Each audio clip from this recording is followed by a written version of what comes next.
बघा टँक्स आहेत. प्रत्येक टँकची वेगवेगळी माहिती आहे.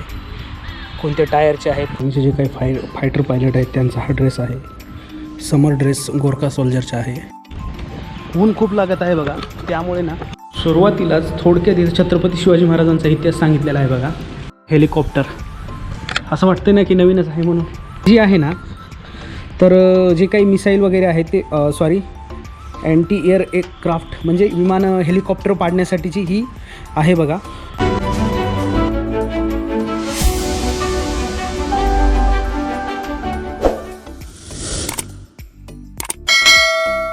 वॉर म्युझियम आहे आणि ह्या वॉर म्युझियमची खासियत अशी आहे की या वॉर म्युझियममध्ये जे काही आपले आर्मी आहेत त्या आर्मीचे पोशाख जे काही आहेत, कोणत्या प्रदेशात कोणता पोशाख असतो, कोणता ड्रेस कोड असतो, प्रत्येक गोष्ट तिथे डिटेलमध्ये सांगितलेली आहे. तिथे प्लेन्स आहेत, रणगाडे आहेत, खूप साऱ्या गोष्टी बघण्यासारख्या आहेत. तर चला, पाणी बॉटल आहे, आपला गोप्रो आहे, त्यासोबत जे काही साहित्य लागणार आहे ते सर्व ह्या किटमध्ये आहे. तर चला.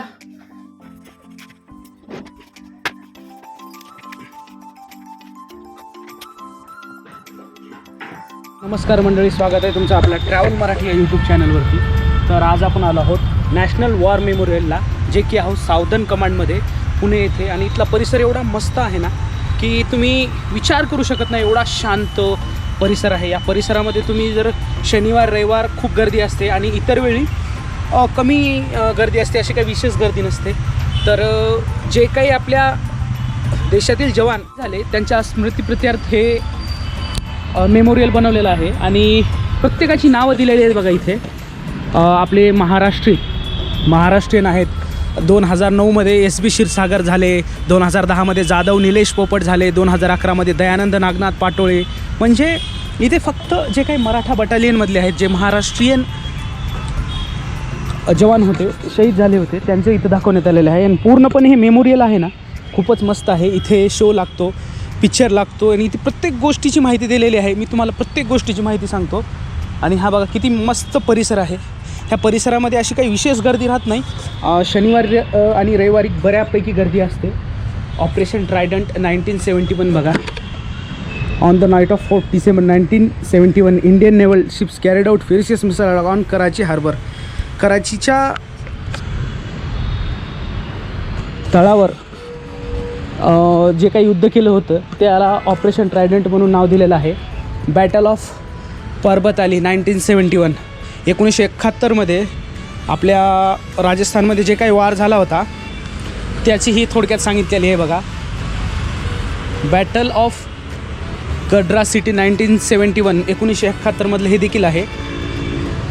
बॅटल ऑफ लोंगेवाला 1971 म्हणजे तुम्ही हे पिक्चरमध्ये बघितलं असेल. 1971मध्ये जे काही झालं वगैरे हे ते असं खूप मस्त परिसर आहे.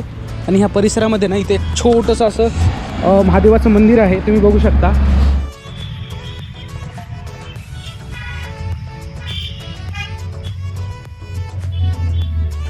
हे बघा किती मोठं विमान आहे एअरफोर्समधलं. माहिती नाही मला डमी आहे का ओरिजिनल आहे, पण एकदम व्यवस्थित दाखवायचा प्रयत्न इथे केलेला आहे त्यांनी. आणि MiG-23BN या विमानाचं नाव आहे बघा. MiG-23BN aircraft is the first wing fighter to be inducted in to the IAF.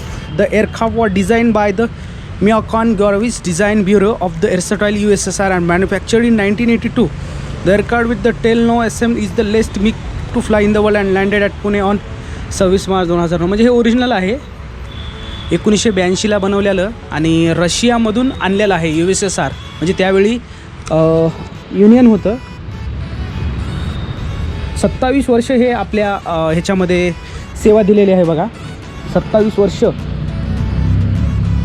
असं हे मोठं विमान आहे. तुम्ही आंबे एवढे लागलेले आहेत ना की सांगूच नका. आणि इथं आंबे पडलेले आहेत. तुम्हाला आंबे जर खायची इच्छा झाली ना तर इथे या, बिंदास्त आंबे खा, कारण आंब्याला कोणी खायला नाही आहे. आणि हा परिसर बघा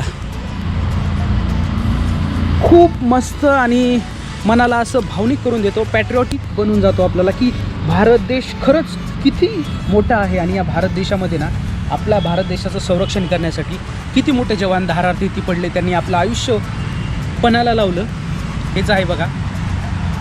आणि national memorial foundation, national war memorial पुण्यामध्ये कधी स्थापना झाली त्याची ही तारीख आहे बघा. 1997ला December 23 December 1997 commanded the ultimate sacrifice by soldiers, sailors and airmen of the state of Maharashtra in defense of the nation. Was constituted as a joint army citizens initiative. Voluntary contribution were also made by citizens and corporate houses. The memorial was dedicated to the nation on 15th August 1998 by His Excellency the Governor of Maharashtra Dr. P.C. Alexander. त्यावेळी आपले महाराष्ट्र राज्याचे governor P.C. Alexander होते 1998ला. त्यावेळी हे केलेलं आहे बघा.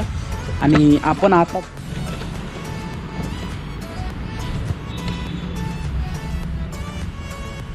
इथं पूर्णपणे माहिती दिलेली आहे बघा. मी एवढं तुमका बोलत आहे कारण इथे कोणी नाही आहे, पण आजपर्यंत भारतामध्ये जी काही युद्ध झाली म्हणजे ती कधीपासूनची असो, साधारणतः खूप जुन्या काळातून, साधारणतः 1200, 1300, 1400, 1500पासूनच्या काळापासूनची युद्धनीती इथे लावलेली आहे. त्यानंतर भारताचं बांगलादेशसोबत असेल, त्यानंतर पाकिस्तानसोबत, चायनासोबत, त्यानंतर भारतामध्ये जसं ऑपरेशन पोलो, अशा विविध गोष्टींचं इथे माहिती देण्यात आलेली आहे बघा. आणि ज्या काही फोटो असतात त्यामध्ये आहे बघा, पाकिस्तान गेम प्लॅन असेल, the prelude to war in 1962 असेल, किंवा ॲसेसन ऑफ प्रिन्सली स्टेट्स.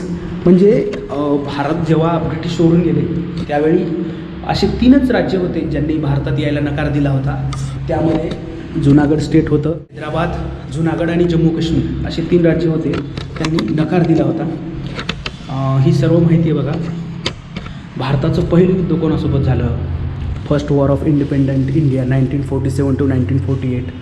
त्यानंतर ऑपरेशन विजय, गोव्याला लॉन्च करण्यासाठी देखील ऑपरेशन विजय झालं होतं. म्हणजे खूप साऱ्या अशा गोष्टी आहेत त्या आपल्याला पाठ्यपुस्तकामध्ये शिकवलेल्या नाहीत, पण तुम्ही जर वेळ भेटला तर तुम्ही नक्की या इथे, खूपच बघण्यासारखं आहे.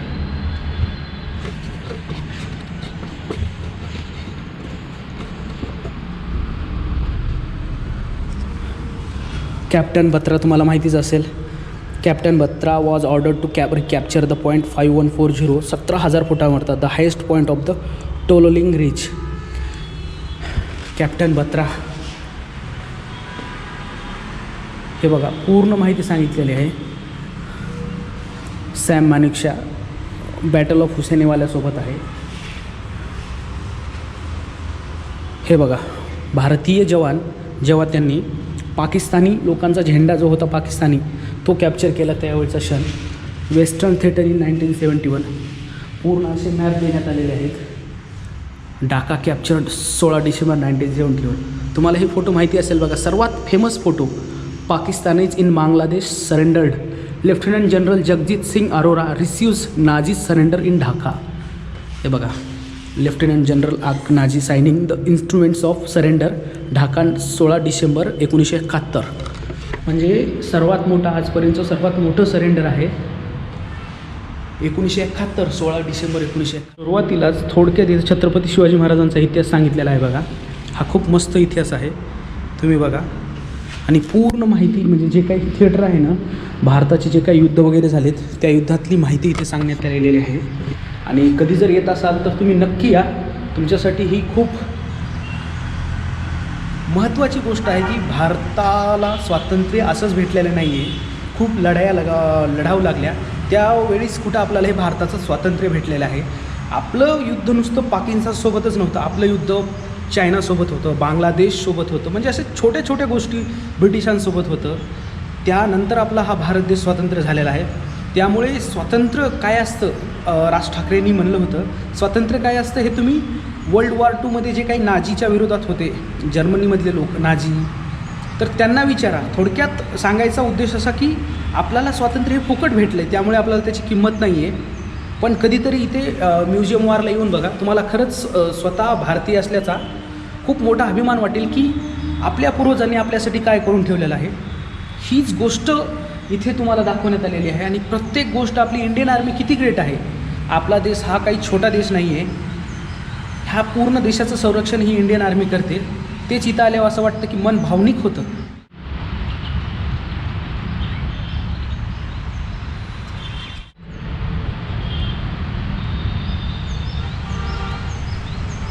कॅप्टन विक्रम बात्रा. हे ऑपरेशन पोलो तर तुम्हाला माहितीच असेल आणि खास करून जर तुम्ही मराठवाड्याचे, कर्नाटकचे आणि तेलंगणाचे जर असाल ना, आंध्र प्रदेशचे, तर तुम्हाला हे माहिती असणं खूप गरजेचं आहे. हैदराबादमध्ये 4 डिव्हिजन होते. म्हणजे हैदराबादचा जो काही साम्राज्य होतं त्यामध्ये औरंगाबाद डिव्हिजन होतं, गुलबर्गा डिव्हिजन होतं, बिद्दर डिव्हिजन होतं आणि वारंगळ डिव्हिजन होतं. तर मी आहे परभणीचा, म्हणजे औरंगाबाद डिव्हिजनचा. तर औरंगाबादमध्ये बघा, परभणी होता, औरंगाबाद होता, नगरचा काही भाग होता, उस्मानाबाद होता आणि सोलापूर तर काही नव्हतं, पण गुलबर्गा, रायचूर, कुर्नूल म्हणजे असं जे काही हा परिसर आहे, हा परिसर इथे होता. आणि तो